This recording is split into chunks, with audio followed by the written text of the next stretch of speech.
ING থাকলে তাহলে in spite of despite, এখানে ডেসপাইট অথবা ইনস্পাইট একটা লিখে দাও। নবম দশম শ্রেণী অথবা এসএসসি 2027-এর জন্য কানেক্টরের ধারাবাহিক ক্লাসে আজকে আমি রুল 5 নিয়ে আলোচনা করব। আজকে রুল 5-এ বলা হয়েছে, দেখো ইনস্পাইট অফ ডেসপাইট এর ব্যবহার।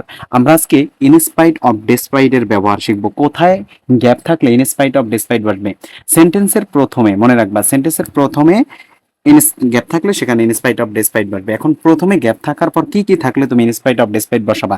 দেখো প্রথমে গ্যাপ, শর্তটা দেখো, প্রথমে গ্যাপ, গ্যাপের পর হিজ, হার, দেয়ার, আওয়ার, মাই, অর্থাৎ পজেসিভ প্রোনাউন।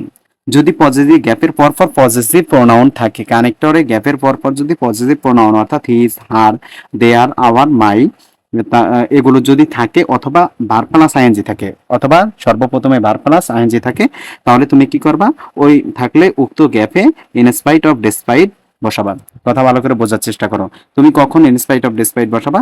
যখন দেখবা যে গ্যাপ আছে প্রথমে, তারপরে পজিটিভ প্রোনাউন আছে হিজ, হার, দেয়ার, আওয়ার, মাই, অথবা ভার্ব প্লাস আইএনজি, এমন পজিটিভ প্রোনাউন আছে, তখন তুমি ওই গ্যাপে চোখ বন্ধ করে in spite of despite বসাবা।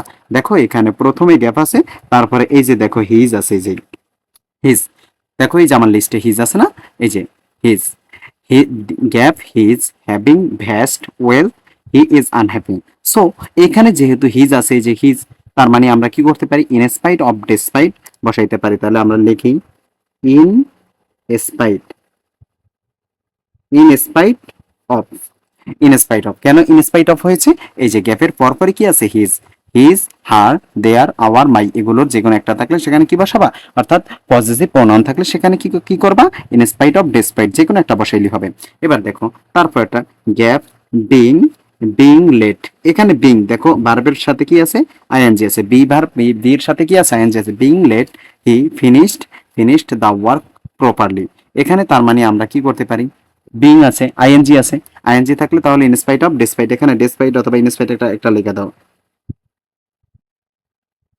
Despite, despite, in spite of despite. আশা করি বুঝতে পেরেছো। আমি আরেকবার বলতেছি, সেন্টেন্সের প্রথমে গ্যাপ থাকলে এবং হিজ, হার, দেয়ার, আওয়ার, মাই এগুলো যদি সেন্টেন্সের অথবা ভার্বের সাথে আইএনজি এগুলো যদি সেন্টেন্সের পরপরই অর্থাৎ গ্যাপের পরপরই থাকে, গ্যাপের পরপর থাকলে তুমি চোখ বন্ধ করে উক্ত গ্যাপে ইনস্পাইট অফ ডেসপাইট বসাবা। এখানে হিজ আছে এই জন্য ইনস্পাইট অফ হয়েছে, এখানে কি আছে? বিং আছে, এই জন্য ইনস্পাইট অফ ডেসপাইট, এখানেও ইনস্পাইট অফ ডেসপাইট যে কোনো একটা বসাইলেই হবে। আশা করি বুঝতে পেরেছো। এটি প্যারাও গুরুত্বপূর্ণ ভিডিও পেতে ভিডিওগুলো লাইক কমেন্ট শেয়ার কমেন্ট সাথেই থাকবে।